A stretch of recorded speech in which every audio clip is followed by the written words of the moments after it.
मरे हुओं में से जी उठने के बाद यीशु मसीह अपने चेलों से क्या कहता, मैं जैसे पिता के पास अब तुम मुझे जाता हुआ मुझे देख रहे हो, उसी रीति से तुम मुझे वापस आता हुआ भी देखो। हालेलुया। और जब वो अब आएगा तो अपनी कलीसिया को लेने के लिए आएगा। आमेन।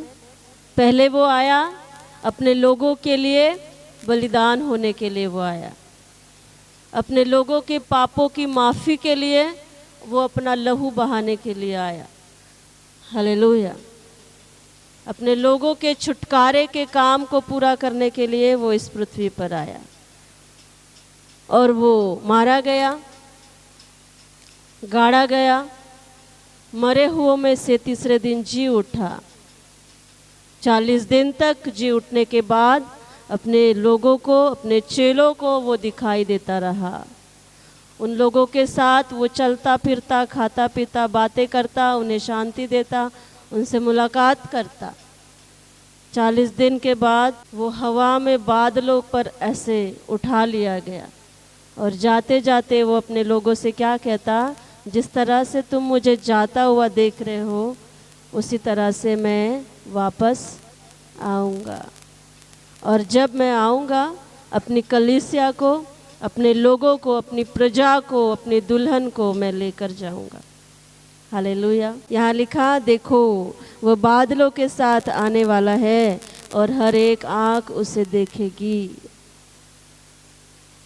हाँ, सब सब सब उसे देखेंगे, वरन जिन्होंने उसे बेधा है वे भी उसे देखेंगे।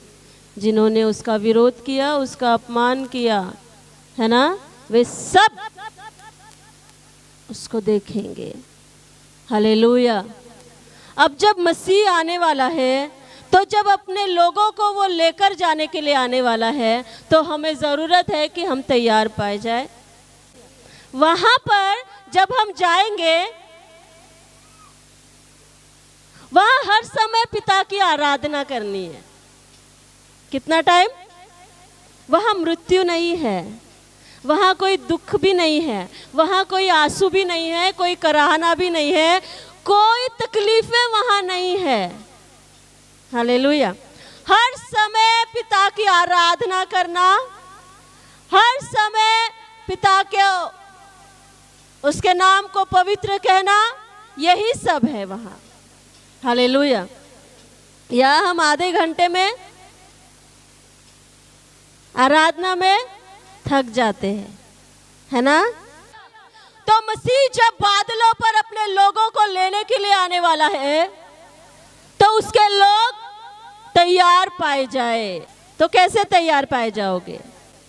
उसके आत्मा से भरते हुए, हाँ, उसके वचनों से भरते हुए, उसकी सामर्थ्य से भरते हुए, उसकी उपस्थिति से भरते हुए हमें तैयार होना है।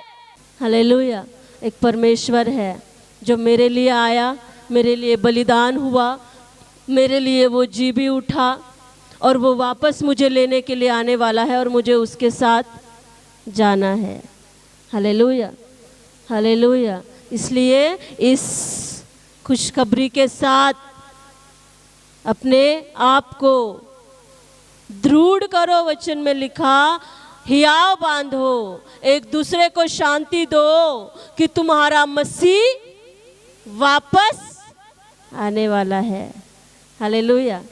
हालेलुया। इस संसार में जैसे दुल्हनों को हम देखते हैं श्रृंगार किया हुआ, सजाया हुआ, वैसी दुल्हन नहीं, उसके वचन के द्वारा सजाई हुई। हालेलुया। उसके वचनों से भरी हुई, उसकी उपस्थिति से भरी हुई। वचन में लिखा, प्रकाशित वाक्य में अगर आप पढ़ेंगे, वो कहता है, आग में ताया हुआ सोना मुझसे मोल ले, श्वेत वस्त्र जो मैं तुझे पहनाता हूं उसे पहन, आंखों में लगाने के लिए सुरमा ले कि ताकि तेरी आंखें खुले। हालेलुया। हालेलुया। ये उसके वचन रूपी उन गहनों को, उन श्रृंगारों को परमेश्वर चाहता है कि उसके लोग उस बातों के द्वारा तैयार किए जाए, उसके आत्मा के फलों के द्वारा उसके लोग तैयार किए जाए, सजाए जाए। वो कहता मैं अपनी दुल्हन को, मैं अपनी कलीसिया को लेने के लिए जब मैं आ रहा हूँ, मैं चाहता हूँ कि मेरे लोग तैयार किए जाए, इनमें वचनों का वो भरा जाना हो, आत्मा का वो भरा जाना हो। हम क्यों अन्य भाषाओं में प्रार्थना करते हैं? हम क्यों लोगों को ये चाहते हैं कि वो परमेश्वर की पवित्र आत्मा से भरे? अन्य भाषाओं में क्यों बातें करना है? क्या उसके भवन में सिर्फ इसलिए आना है कि मेरी कुछ तकलीफें थी, वो मेरी कुछ बीमारियां थी, वो बस चंगी हो जाए, बस हो गया इतना? नहीं। हालेलुया। मी जेव्हा पण माझी तब्येत खराब होते, मी प्रार्थनाला जाते आणि मी बरी होते, मग 2 महीने मी चर्च मधून, फिर परमेश्वर को और कुछ करना पड़ता है, फिर कुछ अटैक होता है, फिर परमेश्वर के घर में। ये सही नहीं है। लुका छुपी वाला काम परमेश्वर के साथ कभी भी नहीं खेलो। उसकी नजरों से ना तुम छुप सकते हो, ना तुम बच सकते हो, और ना ही कहीं भाग सकते हो। लिखा, चाहे मैं आसमान में जाकर चढ़ूं ना, वहां भी तू है। मैं समुद्र के पार जा बसूं, वहां भी तू है। मैं अधोलोक में चला जाऊं, वहां भी तू है। मैं तेरी आत्मा से भागकर मैं कहीं नहीं जा सकता, मैं कहीं भी छुप नहीं सकता। Hallelujah, hallelujah. हम क्यों कहते हैं कि हमें आत्मा से भरना है? यीशु मसीह ने अपने चेलों से कहा, उन पर फूंका और कहा, पवित्र आत्मा लो। क्यों? क्या करना है? क्यों भरना है? पवित्र आत्मा से क्यों भरना है? बपतिस्मा क्यों लेना है? अग्नि का अनुभव क्यों करना है? हाँ, पवित्र आत्मा का चलन हमारे बीच में हो रहा है, इन बातों को महसूस क्यों करना है? क्या मतलब है? हालेलुया। क्यों? ये हम उसके आगमन के लिए हम तैयार हो रहे हैं। Hallelujah, hallelujah, hallelujah. हमें सदा वहाँ उसके साथ रहना है। या हम 5 मिनट के लिए महसूस करते उसकी उपस्थिति को, है ना? फिर क्या होता है? हम रोने लग जाते अपने आप, हम आत्मा से भरने शुरू हो जाते अपने आप। कोई तो गिर जाता है अपने आप। हालेलुया। ये हम 5 मिनट के लिए, 10 मिनट के लिए इस उपस्थिति को यहाँ महसूस करते हैं, लेकिन जब वहां जाएंगे तो वहां सदा, हजारों हजार साल, अनंत काल के लिए बस उसकी आराधना करनी है, उसके सामने रहना है। Hallelujah, hallelujah. तो वहां का लाइफ बहुत अच्छा है। आमेन। मुझे पिता के वहां जाना है।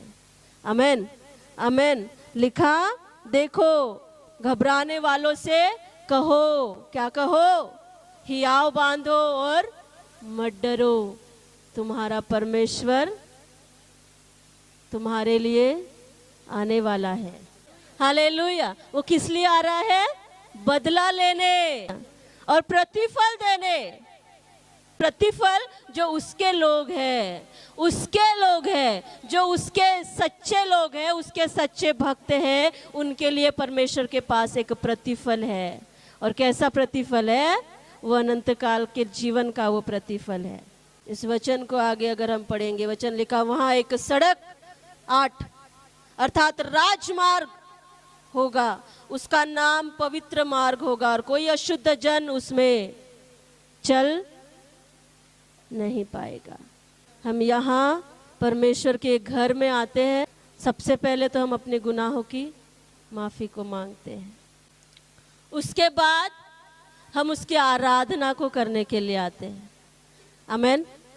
हम उसके वचन को सुनने के लिए आते हैं और आत्मा से भरने के लिए आते हैं। उसके आगमन के लिए तैयार होने के लिए हम आते हैं। जब मसीह आएगा उसके साथ जाना है। वहाँ सिंह न होगा और कोई हिंसक जंतु उस पर न चढ़ेगा न पाया जाएगा।